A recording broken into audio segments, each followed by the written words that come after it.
The thing about living with a liar is that you start to doubt your own perception. Not immediately, not dramatically. It happens gradually. The way a foundation shifts, you notice small inconsistencies. You ask questions, you receive explanations, and the explanations are plausible enough that you accept them and you move on. And then another inconsistency, another explanation, another acceptance. And eventually, without being aware of the process, you are living in a version of your own life where you have learned to distrust what your eyes are telling you. I call this the erosion, the slow wearing away of your confidence in what is real. My name is Richard. I am 49 years old. I was married for 14 years to a woman named Sophia. We have 2 children, a daughter who is 12 and a son who is 9. And I am telling you this story because I think the erosion is the part that nobody talks about. And I think it needs to be talked about. Let me start at the beginning, or as close to the beginning as I can locate. Sophia and I met at 32. We were both late to the relationship conversation. She had been focused on her career. I had been through a difficult breakup in my late 20s that had made me cautious. We met at a friend's dinner party, and we were immediately easy with each other in the way that some people are from the first conversation. I proposed after 2 years. We married at 35. We had our daughter at 37, our son at 40. For the first 8 years, by my honest accounting, we had a good marriage. Not a perfect one. I don't believe in perfect marriages. And anyone who tells you theirs is perfect either has a very limited definition of perfect or is lying to themselves. But a real one. A marriage with warmth and frustration and all the texture of 2 people actually living alongside each other. Then something changed. I know when it started, but I didn't know what it was at the time. 3 years ago, Sophia started working later. She is a medical device sales rep, which means her schedule has always been somewhat unpredictable. Late client dinners, last-minute travel, the occasional weekend event. I had accepted these things as part of her professional life for 12 years, but the nature of the lateness changed. It became less predictable and less explainable in the specific way. When I asked what had run late, the answers were sometimes vague in ways they hadn't been before. When I asked who she had been with, she was occasionally irritated by the question in a way that was new. I noticed. The first time I said something, she said I was being controlling, that I had always trusted her professional life and that questioning it now felt like a lack of respect. I accepted this because she was right that I had always trusted her professional life. And because the accusation of being controlling landed in a way that made me want to prove I wasn't, I had been managed. 3 years is a long time to be managed. Over those 3 years, a pattern developed that I can describe now with clarity, but that I could not name when I was inside it. Whenever I raised a concern, the concern became a reflection of my insecurity. Whenever I noticed an inconsistency, the inconsistency became evidence of my inability to trust. Whenever I asked a question, the question was an accusation. I stopped asking questions. "He won't notice" is a phrase I heard once in someone else's story. But there's another version of it. There's also, "He'll question himself out of it. He'll feel guilty about doubting me. He'll decide that his discomfort is his problem, not mine." That is what happened to me for 3 years. The thing that broke it open was my daughter. Emma is 12. She has her mother's instincts and her father's way of saying the thing directly when she decides to say it.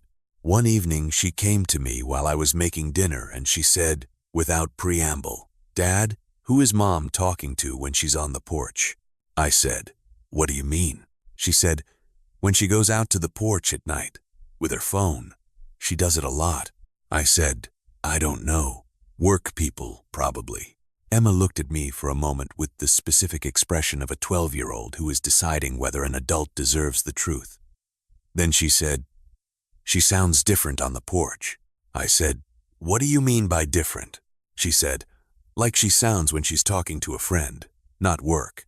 Then she went back to her room and did her homework and left me standing at the stove with a pan I had forgotten to stir. I went to the porch that night, not to listen, or not only to listen. I went because something in what Emma had said had unlocked the 3 years I had spent deciding my concerns were evidence of my own insecurity. And I stood in the doorway and I heard my wife's voice. low and easy and comfortable in exactly the way Emma had described, talking to someone who was clearly not a work contact. I did not hear enough to identify specifics. I heard enough to know that Emma was right. I called my attorney the next morning. I had an attorney already, not for family law, but for business matters, and I asked for a referral. He gave me one. Her name was Claire Marchetti. She had been practicing family law for 18 years, and she said, "Richard, the erosion you are describing, the way your perceptions were systematically questioned, has a name. It is called gaslighting, and it is important for you to understand it not just emotionally but practically, because it is a pattern that tends to continue in divorce proceedings if you are not prepared for it." I had not been prepared for it for 3 years. Claire prepared me. The discovery process took 5 weeks, not because I was slow to act, but because I was careful to act methodically. Phone records, financial records, a calendar mapping of Sophia's late evenings against the call logs. The picture that emerged was consistent and clear. There had been a relationship ongoing for approximately 3 years with a colleague she had met at an industry event. 3 years. The length of the erosion, they had been concurrent. I confronted Sophia with Claire's guidance, not dramatically, with documentation and a prepared legal position and the specific calm of a person who has spent 5 weeks rebuilding their confidence in their own perception. When she tried, in the first 3 minutes of the conversation, to suggest that my documentation was itself evidence of my controlling tendencies, I said, "Sophia, I want to pause here. I want to note that this response, making my effort to understand the situation a reflection of my pathology, is something I've been experiencing for 3 years. I would like to proceed differently today." She was quiet. I said, "I have documentation. I have an attorney. I have a legal plan. I would like to talk about our children and how we protect them through this." We talked about our children. It was, in the end, the most productive conversation we had had in 3 years.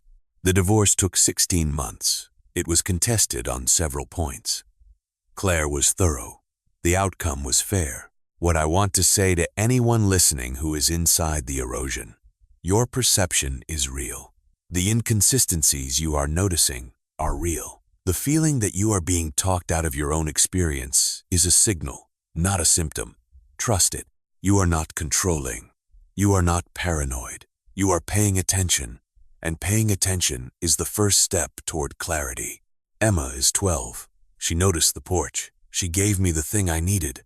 Children see more than we give them credit for.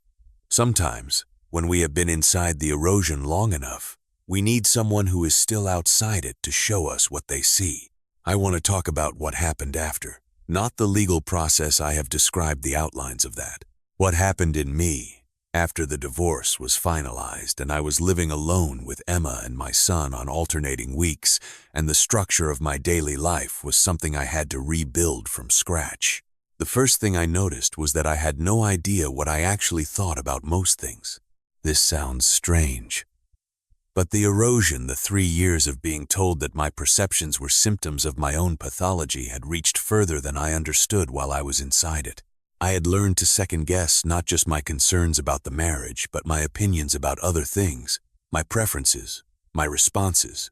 I had become a person who filtered everything through the question: is this my insecurity, or is this real? Rebuilding trust in my own perception took longer than rebuilding the legal and financial dimensions of my life. It required therapy. It required practicing the specific skill of noticing something and deciding it was worth taking seriously without immediately questioning whether I had earned the right to take it seriously. Emma was 12 during this period. She watched me rebuild. She is not a child who comments on things directly. She is more an observer, someone who processes what she sees and reports on it occasionally when the moment seems right. She said to me once, about 8 months after the divorce was finalized, "Dad, you seem more like yourself now." I said, "What do you mean?" She said, "Like before, you always seemed like you were waiting to find out if you were right about something. Now you just seem like you think what you think." I said, "That is the most accurate description of what has changed." She said, "Mom used to make you feel wrong a lot." I said, "Yes." She said, I noticed that. She is 12. She noticed it before I had fully named it. Children see the architecture of a household from a different angle than adults. Do they see the load-bearing walls more clearly because they are lower to the ground? What I want to say to anyone listening who recognizes the erosion, who has been inside it or is inside it now, is this. The repair is possible, but it is slower than you expect. You do not rebuild trust in your own perception overnight. You rebuild it the way you rebuild anything that has been worn down over time. Slowly, with repetition, with the specific discipline of doing the thing until it becomes natural again. I think what I think now. I notice things and I take the noticing seriously. Not because I have become a different person, because I have become more completely myself. The erosion took 3 years. The rebuilding has taken 2. I think I will be doing it, in small ways, for a long time. That is okay. That is the work.